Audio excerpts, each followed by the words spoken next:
Kita ka sa Marcos. Kita sa mga.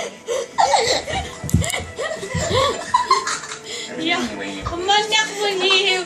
Even hindi ganun kadali ibalik yung relasyon namin. Pero kahit ano pang mangyari, hindi ko siya papabayaan.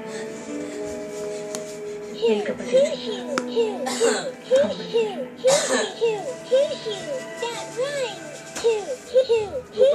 Buhay siya. Wisit! Lahat ng tao, palpa. Pangalawang beses na ako naiisahan ng mayor yan. Mahihirapan tayong gumalaw ngayon. Pantay sarado siya ng mga pulis. Oh, Fidel!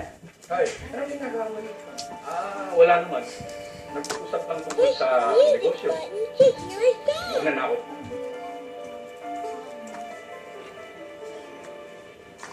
Are you guys? Is everything alright? Oo. Okay na. Maayos naman ako.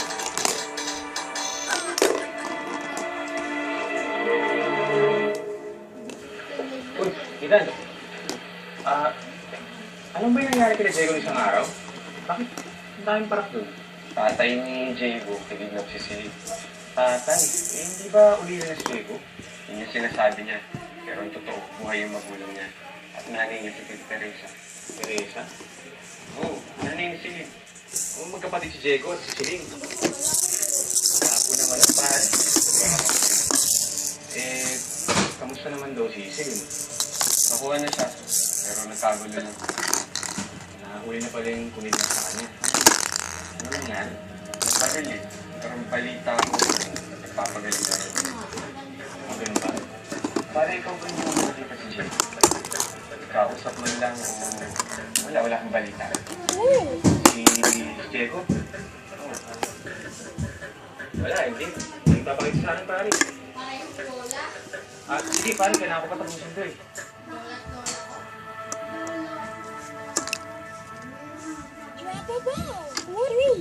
Si Diego, anak mo?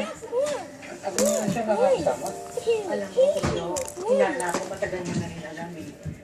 Tapos yung sinadya niya talaga pumasok sa buhay namin. Pero bakit ganun na lang kalaki ang galit? Tutusin, siguro mga nagbayo sa'yo sa akin.